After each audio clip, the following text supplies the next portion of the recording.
लखनऊ के साथ खाना खा रहे हैं हम लोग। और हमारी दीदी है चंद्रिका दीदी और रानू है जो साथ में बैठकर खाना खा रहे हैं। काफ़ी बढ़िया लग रहा है उनके साथ बैठकर खुशी से खाना खाते। మనిషి పానం విలువ తెలిసినోళ్ళు, మనిషి ఆకలి విలువ తెలిసినోళ్ళు కొంతమందే ఉంటారు.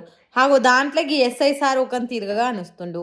మావోయిస్టులు కనిపిస్తే కాల్చి పారేసి ప్రమోషనో సర్కార్ నుంచి అవార్డులో రివార్డులో తీసుకోవాలి కానీ ఈ సార్ మాత్రం మావోయిస్టుకు కడుపు నిండా అన్నం పెట్టిండు. ఆపరేషన్ కగారు పేరుతోని మావోయిస్టులు మొత్తానికి లేకుండా చేయాలని పంతం బట్టి ఎన్కౌంటర్లు చేస్తుంది కదా సెంట్రల్ సర్కారు. హాగో అందులో భాగంగానే ఛత్తీస్గఢ్ రాష్ట్రం పార్తాపూర్ ఎస్ఐ రామేశ్వర్ అనే ఈ సారు బెటాలియన్ ను ఎంటేసుకొని అడవిలో తిరుగుతున్నారట. ఇంకేమున్నది ఇక్కడ కూర్చొని అన్నం తింటున్న మావోయిస్టులు చాలా దూరం నుంచి నడుచుకుంటూ పోలీసులకు ఎదురొస్తున్నారట. అప్పుడు పోలీసులు ఏం చేయాలి, తుపాకులు ఎక్కువ పెట్టి ఫట్ ఫట్ అని కొట్టి వారేసి భారీ ఎన్కౌంటర్ అని పేపర్లు వచ్చేటట్టు చేసుకొని ప్రమోషన్ కొట్టేయాలి. కానీ రామేశ్వర్ సారు వాళ్ళని ఏమనని చెప్పి దూరంగా ఉన్నోళ్ళని పిలిచి ఇట్లా అన్నం పెట్టిండు.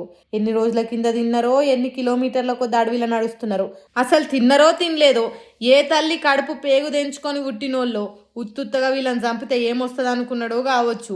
ఆకలైతున్న డొక్కల్లా అన్నమైండు. నట్ట అడవిల దారి తెలియని బతుకులకు తానో దారి చూపెట్టిండు. పాపం వాళ్ళు కూడా సిద్ధాంతాలు విప్లవాలు బాగా తెలిసినోళ్ళు కాదు, అమాయక ఆదివాసి అడవి బిడ్డలు.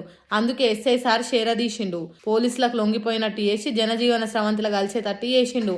రామేశ్వరం సారు మీరు మస్తు గొప్పోలు సారు, సావు పుట్టుకల నడుమున్న జీవితం విలువ తెలిసినోళ్ళు సారు.